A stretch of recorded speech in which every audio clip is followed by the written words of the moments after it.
So here at Boulder Sports Chiropractic, we see a lot of skiing and snowboarder injuries in our office, and those are going to often consist of complaints of knee pain, hip pain, and low back pain, and the occasional neck pain too if there's been a traumatic fall or some whiplash taking place there. So some of the specific injuries that we see, especially with the knees, is going to be some patellar tendonitis and some dysfunctional patellar tracking issues.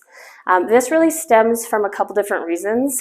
Number one, I would say a lot of quad dominant. We're starting to use the quads and really loading the patellar tendon way more than we've been used to this entire season.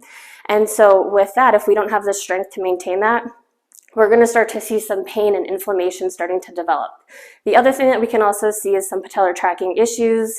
Sometimes that knee and the kneecap start to dive inwards. That can create a lot of pain as well, all around the knee. And so we really want to address that by looking at the joints above and below, being hip strength, how well can your glutes and other hip muscles really stabilize that knee, and then how well your ankle is actually moving and how strong that foot is. Really just trying to keep that knee in really great alignment. Other frequent complaints that we also see, low back pain is a big one, whether that's from, again, falls, taking a tumble unexpectedly, sitting in a car for long periods of time just trying to get out to the mountain in the first place, or after a long day of being on the mountain, getting some of that pain in the low back.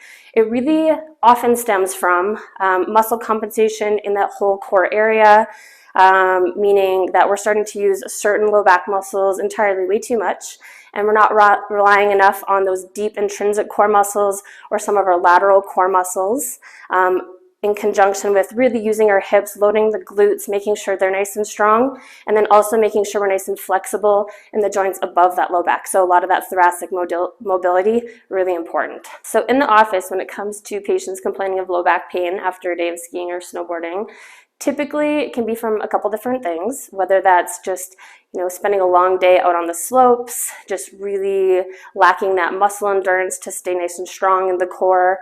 Sometimes it can actually be from the car rides to and from the mountains, just being in those seated positions for too long. Either way, those muscles are basically becoming stretched and overutilized, and they're not strong enough to keep up with that demand. So ultimately, we have to make sure that we are doing everything we can to stay super strong in that entire core region, not just the back where the pain is located, but really looking at sides of the core, deep core, and then also always looking at how well we're moving above and below those joints.